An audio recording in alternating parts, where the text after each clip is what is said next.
Blessings to you. May your eyes be opened, that you may see.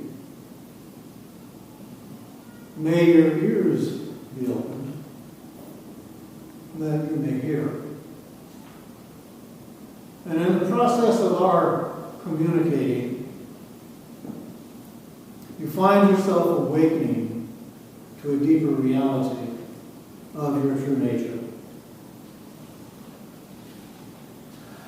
If you would care to speak to me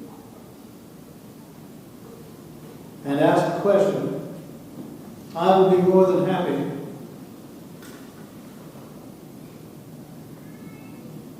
to open this up so that the world of spirit may reach you in a deeper way. So if there's anyone who would like to speak, otherwise I will go to this.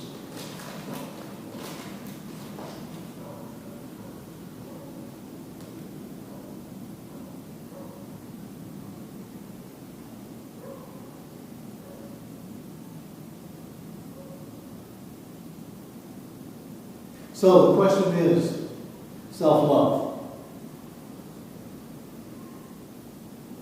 How is it that you can love yourself when often you find a voice speaking inside your own head that is giving you contrary information? How can you rise to a place of opening to self-worth when again there are feelings and thoughts being generated inside of you that say you lack self-worth? Well, the question really reveals itself in the answer, and that is you go to who you truly are. And I know, easier said than done, when you are experiencing a constant distraction that is speaking to you and attempting to lead you away from your own self-discovery. You might say that this is a challenge to you. And it is a challenge, but the disguise of it is that it would seem to be there to thwart you, when in reality it is a part of your awakening. Because when you become more inclined to find out who you are, then you are to be led away from your own self-discovery. Then you're going to begin to amass your energies. You're going to bring your focus to a place of inner awareness.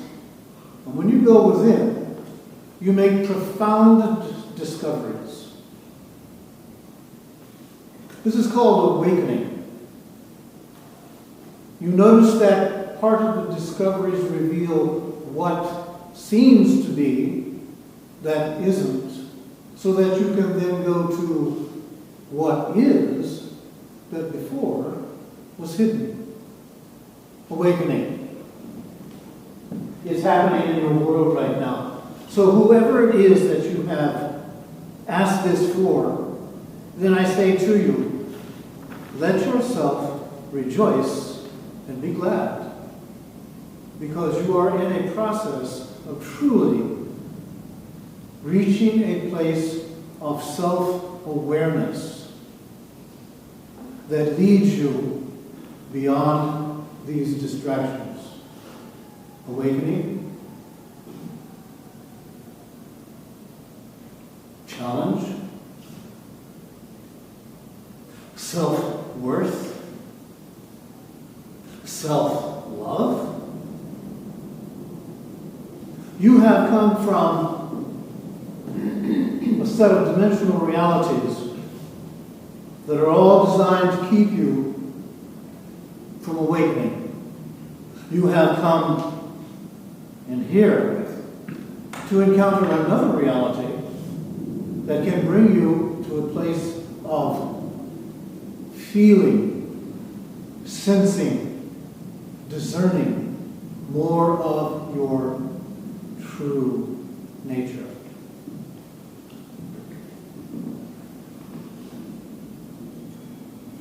It is an adventure.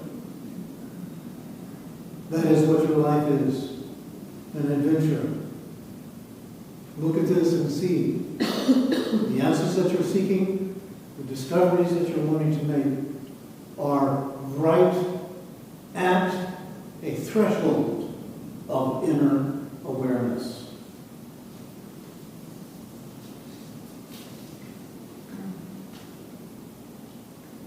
Dr. Foster? Yes. Would you discuss the 3D program of grieving? Grieving? Grieving, yes. Yes.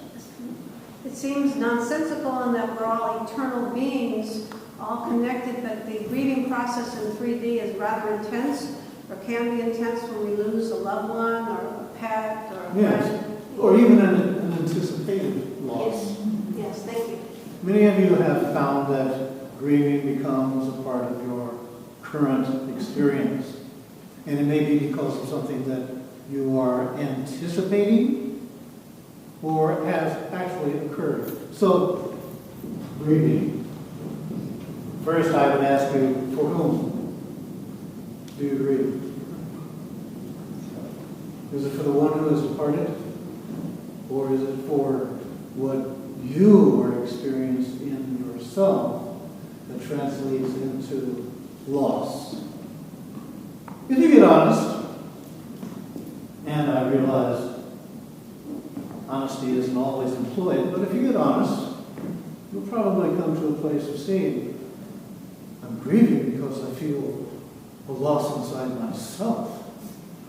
I have no idea what the other is now encountering. There are those who say nothing because there is nothing beyond this life. Then there are those who say they're experiencing bliss because they've left this dimension of trial and suffering. How many lifetimes have you lived? More than you realize.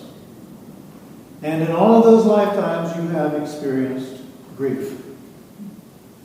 And in all probability, you've never completely processed the grief. You've never had it completely leave your awareness. So it becomes an accumulated experience that the intensity of it oftentimes seems to outweigh what actually has transpired as far as whomever has left or whatever has ceased to be in your life. The encouragement from the world of spirit to you with regard to this is to enter into a place of allowing yourself to feel the feelings, because most of you have been programmed to put it off, stuff it down, don't let it come out. Allow yourself to become at one with that with which you grieve. Open yourself up and ask for help. Ask for help from within. Ask for help from without. And you will find that there will be help that will come to you, and you will make discoveries in your willingness to face the grief that often will begin a release, a relief that allows you to experience the inflow of peace, the inflow of ease.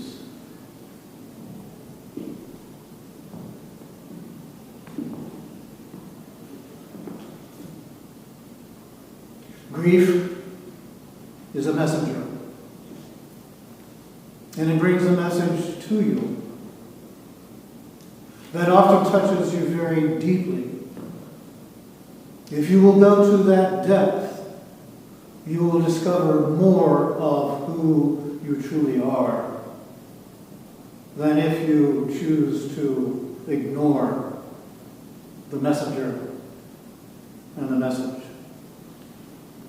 You'll find oftentimes that in your grieving, you will go down memory lane and you will relive many situations and instances of connection, of togetherness, whether it was happiness, whether it was sadness, whether it was a mix, whether it was any and all of these and more.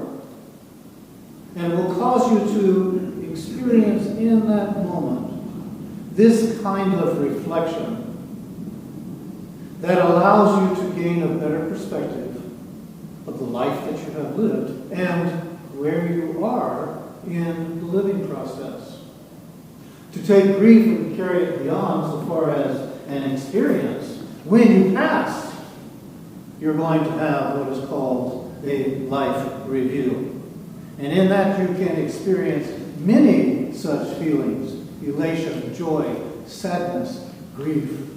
And it will cause you to once again encounter you as a vital being who has had experiences.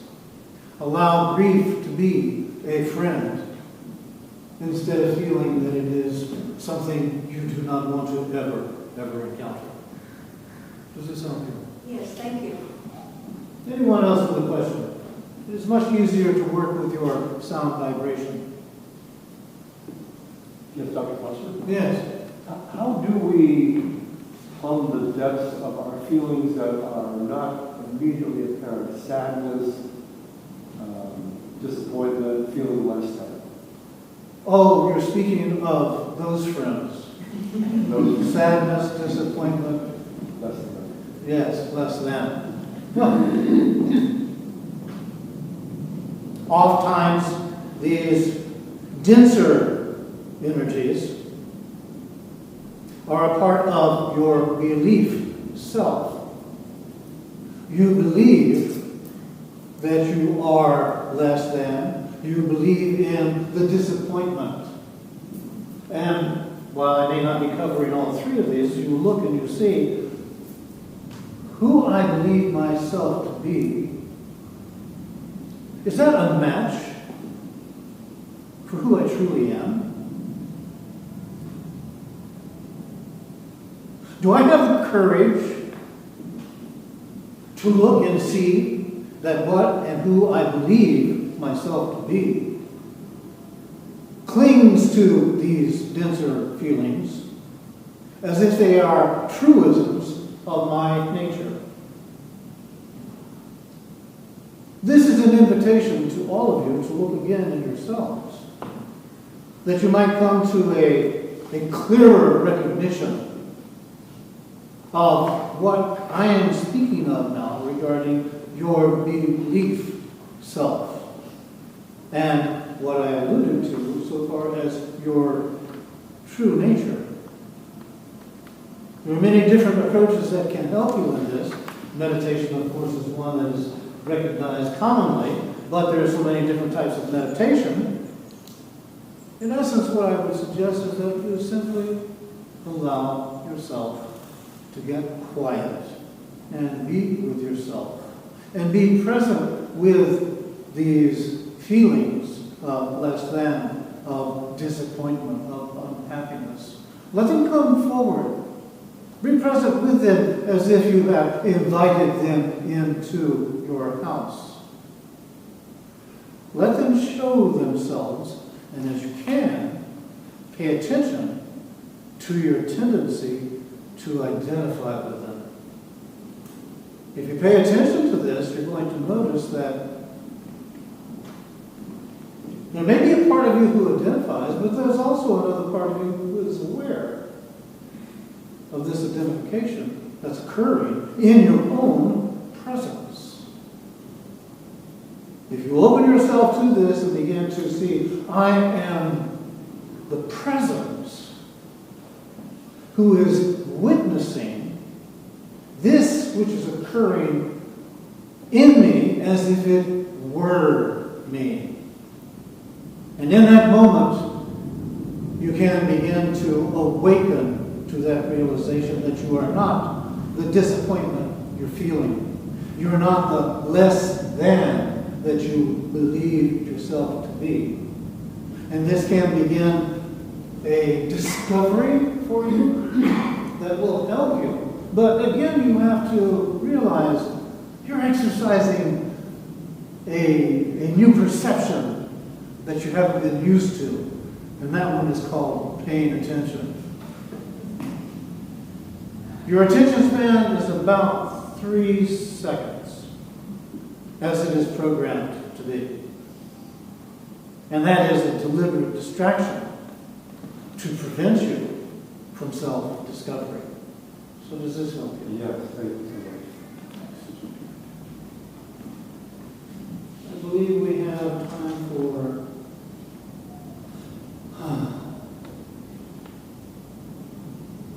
bodies. Somebody wants to know about bodies. Would everyone please stand up? Look around you. A whole room full of bodies. These are called physical bodies. But if you look again, you may be seated if you'd like. If you look again with another sight, you're going to see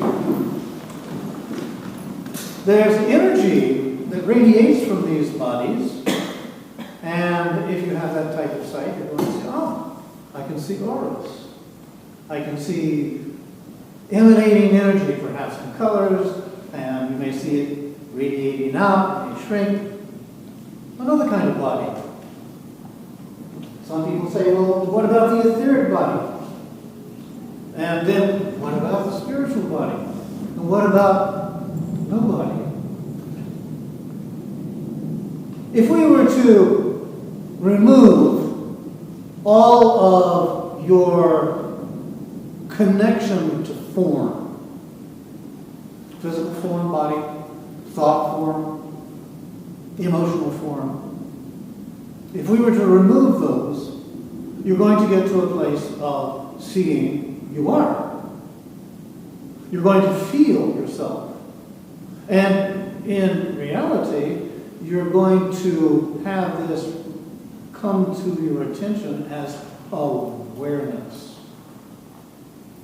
And awareness and the creator of the universe are very much alike, because that's your true nature. If you look beyond form, you're going to experience space. We might say emptiness, formlessness. So you can reach into that place of recognition and see I am beyond any form, any body. This is who I truly am. And this is the true nature of the Creator, sustainer of all that it creates out of itself. So yes, you're going to perhaps encounter a number of different forms, bodies, that would be representative of you in different dimensional realities. But to say that you are limited to the form, only if you believe you are. And then, of course, that taps back into what was said with regard to belief.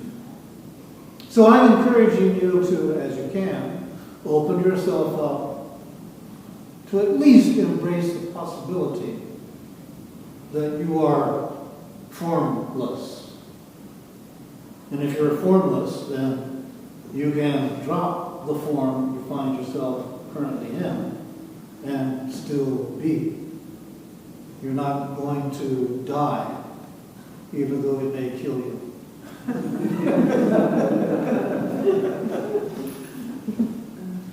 So thank you very much. As you see, this has tremendous potential to help you opening yourself to the greater reality of who you are and what actually exists where you are. And please do understand that while you're hearing me speak through the body of my instrument, I am not my instrument. I could give praise for that.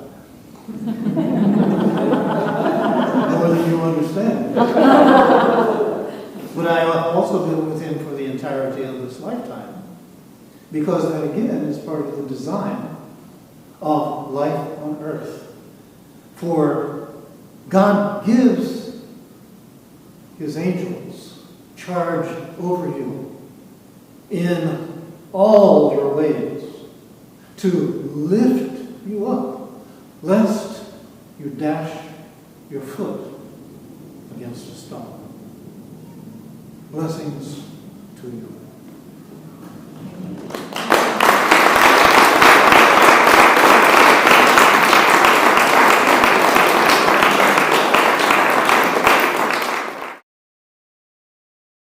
For more information about the Metaphysical Church of Enlightenment or the Rodin Foundation, please go to our website at www.rodin.org.